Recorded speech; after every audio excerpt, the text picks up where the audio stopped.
За баярлалаа.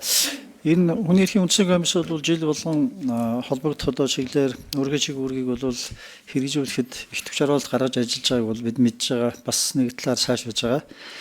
Яваарсан одоо зөвлөмжийн авж байгаа авахгүй байгаа асуудал байгаа бах. Тэр бол бас харьцангуй зүйл дээ. Зарим нь бол аван, зарим нь бол авагдахгүй ийм байгаа бах. Гэхдээ бол нэгэнтээ хүний эрхийн комиссоос хүний эрхийн одоо шинэ зөрчил гэдэг юм уу, хүний эрхийг илүү одоо шинэ дэрдүүлэхтэй холбоотой зөвлөмж өгж байгаа бол энийг авч одоо ажил хэрэг болгох, хууль болон бусад одоо холбогдох журам-журамд нийцүүлэх, цаашлаад одоо энэтэй холбоотой зөрчлийг арилгах чиглэлээр санаа шахтаа ажиллах, идэвхтэй ажиллах, за чиг үүргийг хэрэгжүүлэх нь бол төрийн байгууллага болон бусад одоо субъектүүдийн бүгдийнх нь үүрэг. Энэ талаас нь бас бодох хэрэгтэй.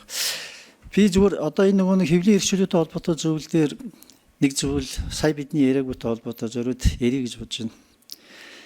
За Монгол улсад хэвлэлийн эрхчлөөний асуудал дан ганц хэвлэл мэдээллийн байгууллагуудын одоо эрхчлөөний асуудал биш. Иргэдийн мэдээлэл авах хэрэгтэй шууд холбоотой ийм зүйл юм. Тэгэхээр та бүхэнд би зориуд мэдээлэл болгоо энэ дээр та бүхэн ажиллах хаа гэж бодож байгаа юм. Үүнээс 60 жилийн өмнө Монгол улсад үндэсний цөөх их хэл дээр авах радио байгуулагдсан байдаг. Одоо энэ радио Баялгийн аймагт үйл ажиллагаа явуулж байна л да. За тухайн үед одоо бид чинь нийгмээ бол юу гэж хэлдэг байсан гэхлээр зэрэг одоо чинь манай нийгэм бол одоо чинь хүн болгонд их хэрэгтэй байх ийм одоо нийгэм байгуулж байгаа гэж үзэх үүднээс иргэддээ одоо их хэл дээрээ мэдээлэл авах, их хэл дээрээ мэдээллийг түгээх юм боломжийг олгосон. За энэ бол үргэлжлээд явж байгаа сайн хэрэг гэсэн үг. Гэхдээ бид чинь өнөөдөр бол тухайн үеийн нийгмийг бол авторитар одоо юм дэглэмтэй нийгэмж бас хүний эрхийг хязгаарлаг нийгэмж ярьдаг шүү дээ. Гэтэл тэр үед бид нар хүний эрхийг ингэж хангасан байна гэж. Монгол улсын бас давуу тал. Өнөөдөр энэ үргэлжилж байгаа. Гэхдээ бас нэг жоохон асуудал байна. Та бүхэн бас энийг заавал судлаад оруулаарай. Над дээр бас саналууд ирсэн. Би хэвлэлийн эрхчлөөний тухай хууль дээр бас санал оруулахад бэлдэж байгаа юм.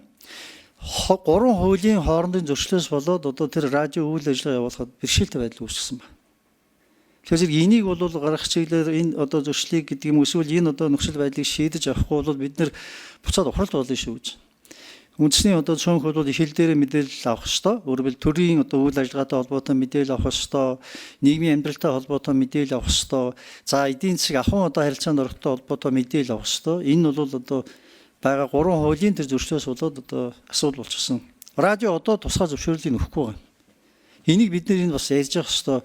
Бид заримдаа одоо шин зүйлийг яриад байгаа мөртлөө урд нь бидэнд байсан одоо сайн дуршлагыг ярихаа байжлаа. Ярихаас зарим нэмийдэг болчихлоо. Одоо би бол хууль тогтоогчийн хувьд бол энийг бол ажлын хэсэгт бол саналаа танилцуулна гэж бодож байгаа юм. Би та бүхнийг бас энийг бол бас судалж энэ дээр зөвлөмж гаргаач гэж хүсэж байна. Гаргах ч ёстой юм байна. Би та бүхэнтэй бас тухайлан уулзалт хий гэж бодож байна. Энэ бол зүгээр л хуулиа зохицуулаад хийх ёстой зүйл юм байна. Тэгэхээр энэ дээр та бүхэн анхаарч өөрчлөе гэж байна.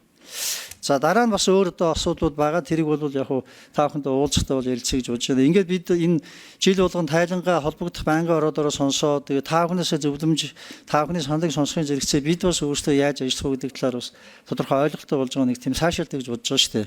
Манай парламентын давуу тал бол энэ. Бид бол хэлцэж чаддаг, хэлснийхаа дагуу зөв шийдвэр гаргахын тулд тал талын оролцоог хангаж чаддаг ийм л одоо улс орн гэдгийг харуулж байгаа учраас энэ зүйл бол их чухал шүү. Байнгын хороо бол энэ дээр бол идэвхтэй ажиллаж байгаад бол бас талархалтай байна. Баярлалаа.